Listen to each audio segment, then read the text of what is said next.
Je vais te dire pourquoi tu es là. Tu es là parce que tu as un savoir. Un savoir que tu ne t'expliques pas, mais qui t'habite. Un savoir que tu as ressenti toute ta vie. Tu sais que le monde ne tourne pas rond sans comprendre pourquoi, mais tu le sais. Comme un implant dans ton esprit. De quoi te rendre malade. C'est ce sentiment qui t'a amené jusqu'à moi. Sais-tu exactement de quoi je parle? De la matrice. Est-ce que tu veux également savoir ce qu'elle est? La matrice est universelle. Elle est omniprésente. Elle est avec nous ici, en ce moment même. Tu la vois chaque fois que tu regardes par la fenêtre ou lorsque tu allumes la télévision. Tu ressens sa présence quand tu pars au travail, quand tu vas à l'église ou quand tu paies tes factures. Elle est le monde qu'on superpose à ton regard pour t'empêcher de voir la vérité. Quelle vérité?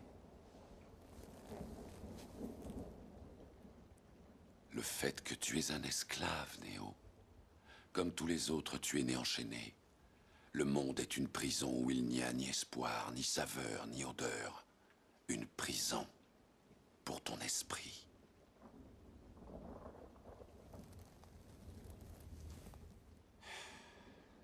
Et il faut que tu saches que malheureusement, si tu veux découvrir ce qu'est la matrice, tu devras l'explorer toi-même.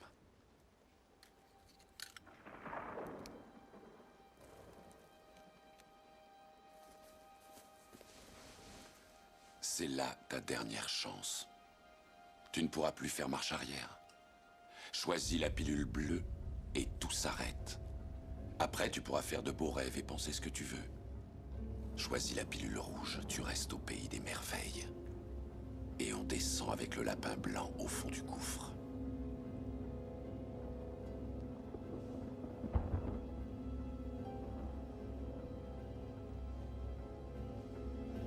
N'oublie pas, je ne t'offre que la vérité, rien de plus.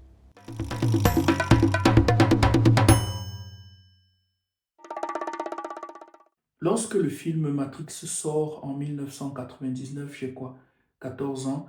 Et comme tous ceux de cette génération, j'ai été ébloui par les effets visuels spectaculaires, révolutionnaires, notamment le bullet time. Vous savez, cette scène où Neo esquive les balles au ralenti. Eh bien, j'ai eu l'occasion récemment de revoir ce film, c'est-à-dire 25 ans plus tard, et avec la maturité qui est la mienne aujourd'hui, en prêtant une attention particulière aux détails et au dialogue, je me suis rendu compte qu'il s'agit bien plus que d'un film d'action ou de science-fiction, mais d'une combinaison de réflexions philosophiques sur la réalité, sur la liberté, sur la destinée, d'un avertissement contre l'abus des technologies. Il suffit de voir ce qui se passe aujourd'hui avec les intelligences artificielles et d'une narration profonde sur la renaissance personnelle. Dans son ouvrage phare intitulé Le héros aux mille et un visages, publié en 1949, le célèbre anthropologue américain Joseph Campbell, dont la spécialité était l'étude des mythes du monde entier et des symboles universels, a établi que tous les récits sacrés et contes de héros partagent, peu importe leur culture d'origine, le même schéma fondamental qu'il a appelé le monomythe ou voyage du héros.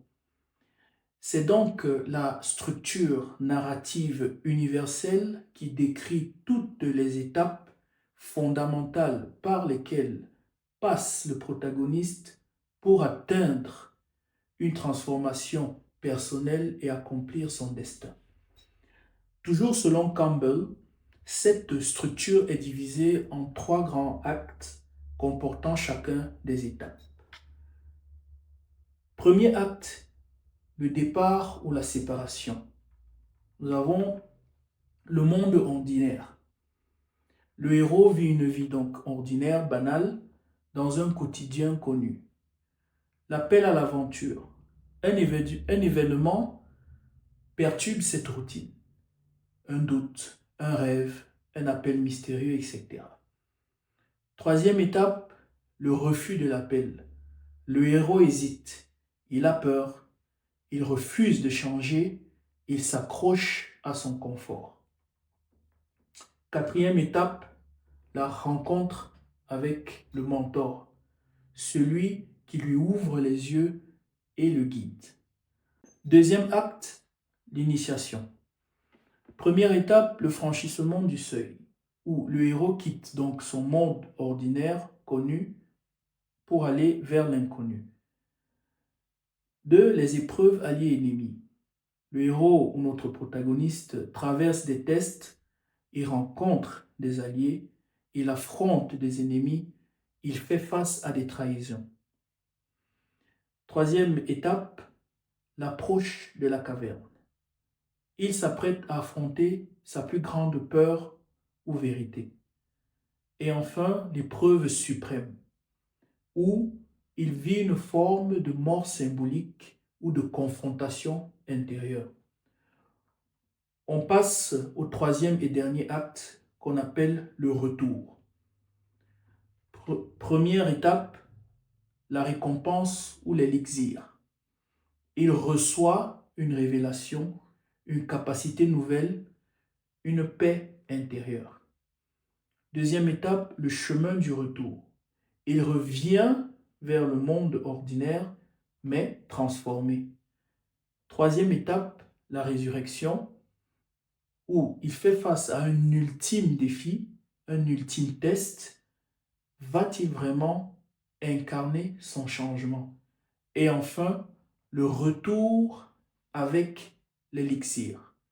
Il ramène un trésor qui peut être une connaissance, qui peut être l'amour, qui peut être la guérison qu'il partage avec le monde, avec la communauté. Une fois que nous avons tracé ce schéma fondamental, voyons quelques exemples. Le premier est Matrix, vu que je l'ai utilisé comme introduction. Alors, dans le monde ordinaire, Neo est si je ne me trompe pas, c'est un employé lambda, c'est un informaticien dans une boîte le jour et il est hacker à ses heures perdues. Et Neo sent bien qu'il y a quelque chose qui ne va pas. Appel à l'aventure, c'est lorsqu'il commence à recevoir des messages cryptés et qu'il se pose de plus en plus de questions. Il va être contacté et il va refuser, il va douter, il va refuser de croire. Parce qu'à un moment, il est au téléphone et il doit s'échapper. Mais il préfère se faire prendre. Ensuite arrive la rencontre avec le mentor, qui est Morpheus. C'est donc la scène que nous avons vue en introduction, qui lui montre et explique la réalité, lui parle de la Matrix. Il y a le franchissement du seuil.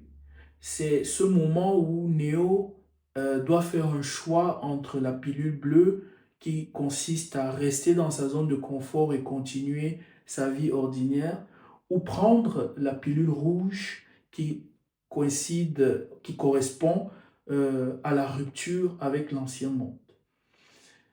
Viennent les épreuves qui consistent en apprentissage dans la matrice. On se rappelle des scènes où on télécharge des programmes de kung-fu et il se bat et tout ça. Il y aura donc des combats, une série de combats. Il va faire face à la trahison justement de l'un de leurs membres qui va signer, on va dire, un accord avec l'agent Smith. Et ensuite, il y a l'épreuve suprême où il meurt symboliquement et renaît comme élu. Pour terminer, on a le retour avec l'élixir, où il voit le code, devient libre et devient un guide pour les autres. Donc il assume son côté élu. Le deuxième exemple qu'on va prendre, c'est Alice au pays des merveilles, l'œuvre de Lewis Carroll, qui est, pour deux raisons, j'ai pris cet exemple, parce que c'est un peu comme Matrix, c'est une œuvre qui, quand on la relit aujourd'hui, euh, est pleine d'enseignements. Je pense notamment sur le passage à l'âge adulte, entre l'adolescence et le passage à l'âge adulte. Donc, et la deuxième raison pour laquelle je prends cet exemple, c'est parce que justement, c'est évoqué, il y a plusieurs références dans Matrix. D'ailleurs, dans l'extrait que nous avons vu au début, Morpheus dit à, à Neo, je sais comment tu te sens, tu es comme Alice au fond du terrier. Bien. Monde ordinaire, Alice est dans le jardin avec sa sœur qui lui lit, je pense, un livre. Et elle s'ennuie, et puis son appel à l'aventure, c'est le lapin blanc qu'elle voit, qui est très pressé et qu'elle se met à suivre. Le franchissement du seuil, c'est lorsqu'elle tombe, justement, elle fait sa chute dans le terrier. Les épreuves elle va subir, elle va vivre un certain nombre d'épreuves entre grandir, rétrécir, la rencontre avec la reine de cœur. Elle aura des guides, plusieurs guides, dont notamment ce chat qui fume le narguilé, je crois bien, ou qui apparaît et disparaît au bois du thé. Je ne me rappelle plus très bien. Et il y a l'épreuve suprême qui est celle du jugement. Il y a le retour, lorsqu'elle se réveille, transformée, et donc avec une vision différente du monde. Le troisième exemple est celui de Pinocchio, œuvre de Collodi, une œuvre italienne que je vous invite aussi à redécouvrir. Alors, monde ordinaire, Pinocchio est une marionnette, on va dire naïve, qui reçoit son appel lorsque qu'il manifeste le désir de devenir un vrai petit garçon. Il aura comme mentor la fée bleue et Jiminy Cricket qui joue le rôle de conscience. Il va traverser certaines épreuves, il va mentir, il va se perdre, il va suivre les mauvaises personnes. Et puis va arriver l'épreuve suprême qui consistait à sauver Geppetto de la baleine. Sa résurrection peut être considérée comme le moment où il prouve justement son courage et sa récompense, donc l'élixir, c'est lorsqu'il devient enfin humain.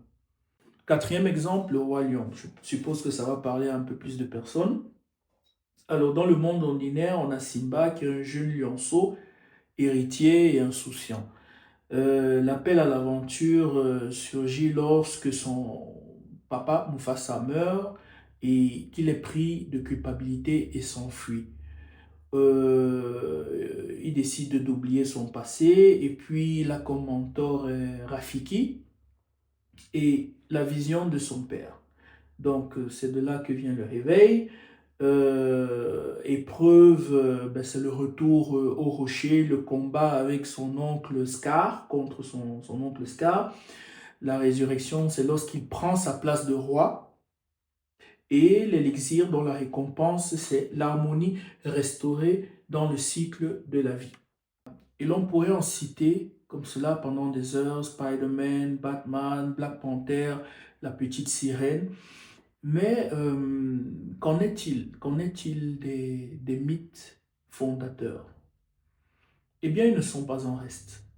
Voyons voir. Alors, commençons par Jésus. Jésus, dans sa vie ordinaire ou normale, est fils de charpentier, charpentier lui-même.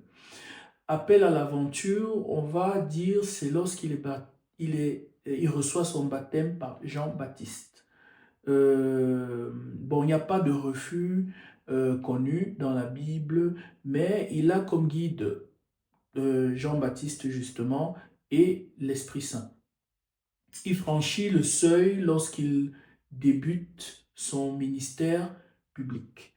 Puis viendront les épreuves, les tentations, les ennemis, les pharisiens, Hérode, Ponce Pilate, la trahison de Judas.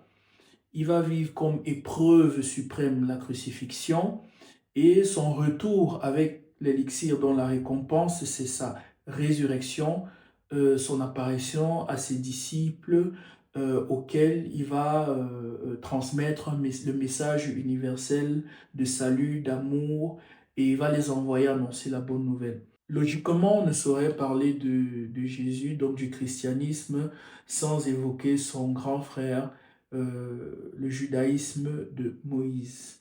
Alors Moïse, dans le monde ordinaire, euh, est un bébé sauvé des eaux et qui a grandi dans la cour de Pharaon, mais qui va se rébeller. Il va recevoir son appel lorsque Dieu va lui parler dans le buisson ardent. Euh, il va refuser dans un premier temps parce qu'il doute de lui-même, ayant des problèmes d'ailleurs d'éloquence pour dire qu'il était bègue. Il aura comme mentor Dieu directement. Il va traverser certaines épreuves que sont la sortie d'Égypte qui sera donc frappée par les 12 plaies, le passage de la mer Rouge et puis les réticences d'un peuple très difficile. Voilà. Comme épreuve suprême, il y aura les 40 ans dans le désert. Et comme élixir, récompense, on peut parler de la libération donc d'Israël, les lois, donc les tables de loi, et puis l'alliance divine. Pour boucler la boucle avec les religions dites abrahamiques, on va parler maintenant du prophète Mahomet, paix sur lui. Dans le monde ordinaire, c'est un marchand honnête à la Mecque qui reçoit son appel par révélation dans la grotte de Hira. Euh, Lui aussi, il va avoir un doute, il sera effrayé, il va douter de lui-même, il va hésiter.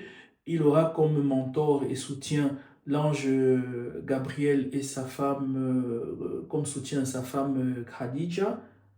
Les épreuves, il y aura l'hostilité, il y aura le boycott, il y aura les guerres, il y aura l'exil, donc à Hijra.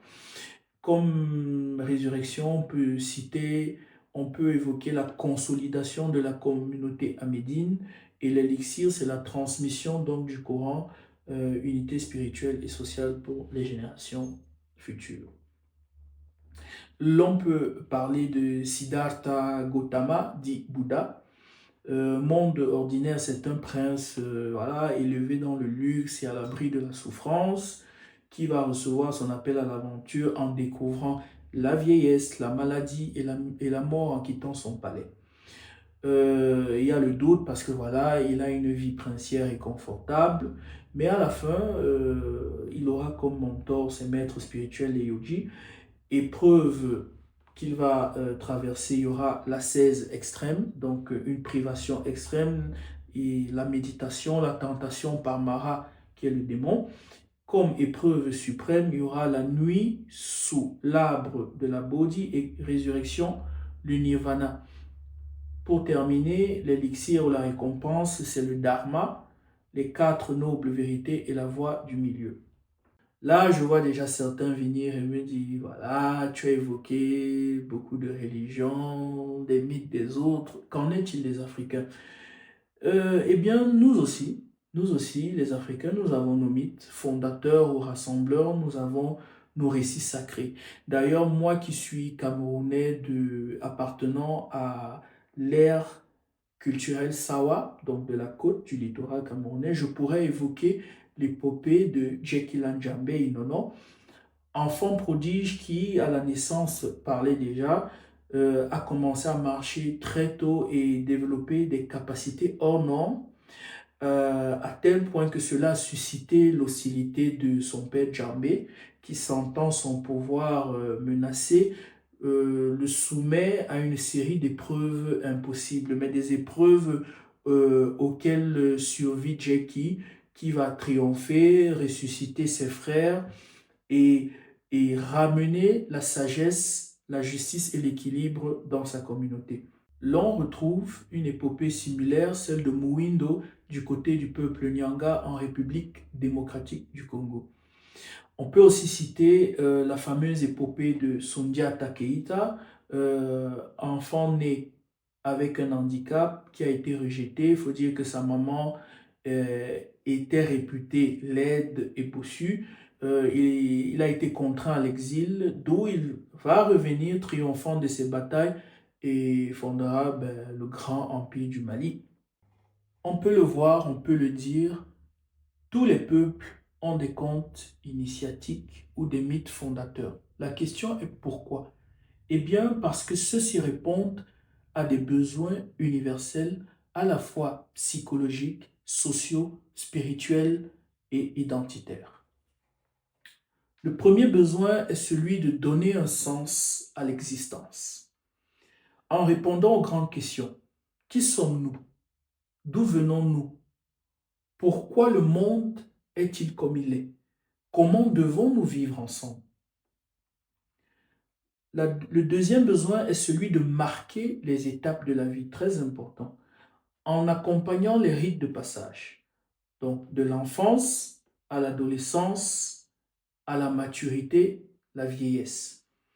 De la vie à la mort, à la renaissance, qu'elle soit réelle ou symbolique, voire à l'éternité. En enseignant que la transformation intérieure passe par l'épreuve, par la perte, puis la renaissance. C'est donc une pédagogie de la résilience et de la croissance. Le troisième besoin est celui de créer une identité collective. Un mythe fondateur raconte comment un peuple est né, ce qu'il a traversé, ce qui le rend unique. Il crée donc une mémoire commune, un sentiment d'appartenance. Il donne un héros, un ancêtre, un modèle à admirer ou à imiter. C'est une racine culturelle, un récit qui dit voilà qui nous sommes.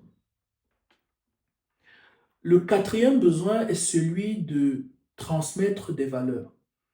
À travers les épreuves des héros, on enseigne des valeurs. Le courage, la justice, l'humilité, la solidarité, le respect des anciens, etc. C'est une école de la vie où l'enseignement passe par le récit et non par la leçon abstraite. Le cinquième besoin est celui de canaliser les peurs et les conflits. Les mythes servent aussi à exprimer les tensions qui existent, qui peuvent être internes ou externes, donc dans la société. On a le conflit père et fils que l'on retrouve par exemple dans l'épopée de Jackie ou de Mwindo. On a la peur du chaos, de la trahison, de l'étranger. Il y a le besoin d'ordre, de justice, de paix et d'harmonie. Donc en racontant et en mettant ces scènes, en mettant en scène ces peurs, on les dompte psychologiquement. Le sixième besoin est celui de créer un lien entre les vivants, les morts et Dieu. Ce sont donc des ponts entre les mondes qui placent l'homme dans un réseau sacré d'équilibre et de devoir. Finalement, le voyage du héros est un miroir de notre propre vie. Comment ne pas s'identifier personnellement à travers les grandes étapes du monomythe? L'appel à l'aventure ou l'appel de l'aventure, dans le conte, c'est le héros qui sent qu'il doit partir, qu'il doit changer, qu'il doit affronter quelque chose. Eh bien, dans notre vie, c'est ce moment où l'on ressent un appel intérieur. Ça peut être le besoin de quitter une situation toxique, l'envie de changer de voie ou de métier ou de vocation, le doute, la remise en question qui pousse à bouger. Le refus de l'appel, eh bien, c'est la résistance. C'est lorsque l'on hésite, lorsque l'on a peur, lorsque l'on doute, lorsque l'on pense ne pas être prêt. Tout héros passe par là, c'est humain. C'est le combat intérieur contre l'inconnu. D'ailleurs, je vous invite à revoir l'épisode 1, la peur du changement avec Stella Bida. Comme troisième étape, on a la traversée du seuil, le franchissement du seuil. Lorsqu'on ose faire le pas, reprendre ses études par exemple, lorsque l'on se lance finalement dans ce projet que l'on a tant mûri, tant pensé, on a hésité à faire, et bien on se lance, on fait le grand saut. Lorsqu'on coupe le lien, lorsqu'on décide finalement de partir, lorsque l'on va vers ce que l'on ne connaît pas. lorsque l'on entre dans la zone d'inconfort où l'on va se découvrir. La quatrième étape, les épreuves, celle des épreuves et des alliés, des ennemis, des trahisons, eh bien, elle parle pour elle-même parce que c'est ce moment où tu vas rencontrer justement des obstacles qui sont bon, dans les contes des monstres, mais on espère qu'ils n'existent pas vraiment. Mais ce sont des monstres symboliques. Ce sont les obstacles qui se dressent devant nous. On va rencontrer des alliés qui sont des amis, qui sont des mentors, qui sont des lectures aussi, qui sont des expériences. On va faire face à des tentations, la tentation de revenir en arrière, de revenir à l'ancienne vie. On va faire face à des trahisons. On a des personnes qui sont avec nous aujourd'hui, qui ne seront pas avec nous demain. Chaque épreuve est là pour nous transformer, pour nous renforcer, pour nous révéler finalement. Eh bien, arrive la mort symbolique, le moment de crise totale, de chute, de perte. Ce moment où on se dit non, c'est foutu. C'est le fond du fond, tout est perdu. Et pourtant, c'est là où l'on renaît. Comme Jackie, que l'on a jeté dans le fleuve, ou comme Windo, qui descend aux enfers. C'est le moment où on se reconstruit, plus fort, plus vrai, plus authentique. Enfin, il y a le retour avec l'élixir, la récompense. C'est le moment où l'on revient à soi dans le monde connu, le monde d'avant, mais où l'on est transformé. On a acquis une leçon, on a acquis un pouvoir, on a acquis la paix. On peut aider les autres, on comprend enfin le sens de ce que l'on a traversé. J'ai l'habitude de dire, l'on est tous des champions, les champions de nos propres batailles. C'est facile d'être admiratif, c'est facile d'être bienveillant avec les autres lorsque l'on regarde leur vie, lorsque on regarde le courage avec lequel euh, ils surmontent les épreuves.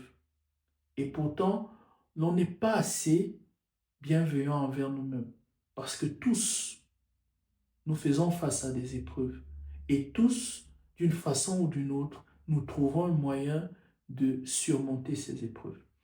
Alors, il faudrait peut-être que nous prenions conscience que nous aussi, nous sommes des héros. Le moment de nous séparer est arrivé, mais avant cela, toi qui me regardes, j'aimerais te proposer un travail. Et ça tombe bien, nous sommes le 1er mai, fête du travail. J'aimerais que tu prennes une feuille de papier et un stylo et que tu traces la structure narrative que nous avons à peine évoquée, celle du voyage du héros, et que tu identifies dans ta vie ce moment, parce que sans exception, nous en avons eu tous un. Ce moment qui a déclenché chez toi l'appel à l'aventure, qui a fait de toi celui que tu es aujourd'hui. Je trouve que c'est un exercice qui est important pour toi, pour que tu prennes conscience que même si tu ne le sais pas encore, toi aussi tu es un héros. Un héros pour les générations futures. Peut-être que ce récit de ta vie, de cette expérience particulière, sera un élément qui permettra à ta descendance, à d'autres générations, générations futures, de trouver aussi le courage, la fierté et un sentiment d'appartenance pour affronter les vicissitudes de leur époque. Je te remercie et je te dis à bientôt.